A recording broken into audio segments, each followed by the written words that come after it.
Hello, I'm back, and today we will talk about Chinua Achebe's Things Fall Apart.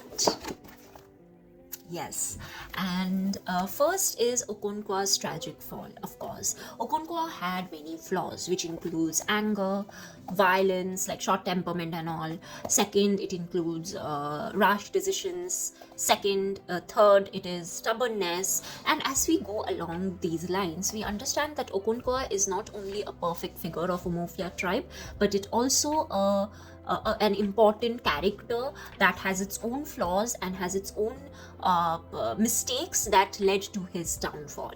Now, he had a son, Noi, and he was also given the responsibility of another boy, Ikemefuna.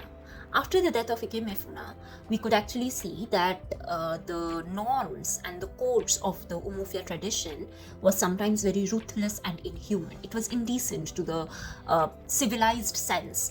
And as we go about these alignments, we also see that there is an epistemological power dynamic, and we see it from the book 2, the part 2 of the chapter, where the Christianity and the colonialism starts taking place within the clan, and how there was so much of chaos, confusion, and more than anything, a clash with the identity and the other within the traditional genre.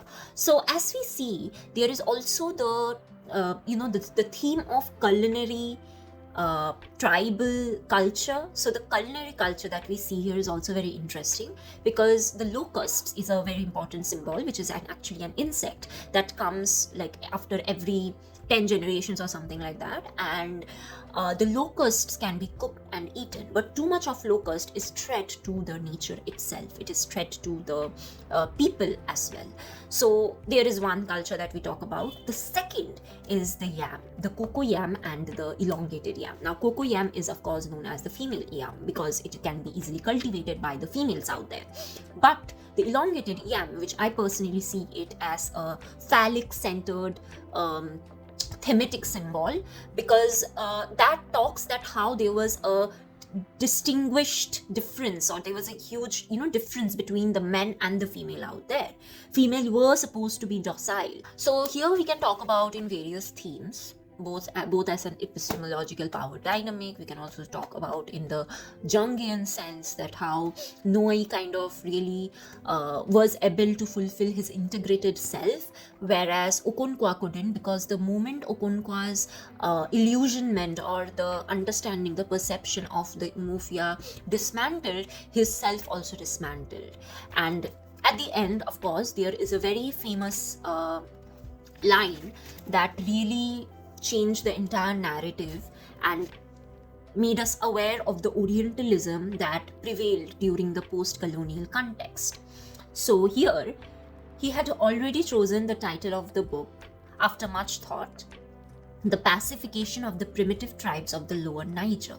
And here, he is actually the district commissioner, and how the power, the colonial power, tend to create certain narratives, certain discourse about the colonized.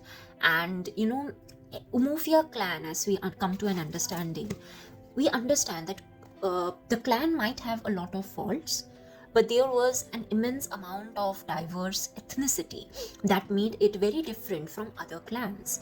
So they had their own self, they had their own understanding and nuanced version of what they were capable of. But unfortunately, due to the misunderstanding of what Orientalism creates, it just became restricted to exotic, to a Niger, to quote unquote an uncivilized clan which requires help, which requires civilization.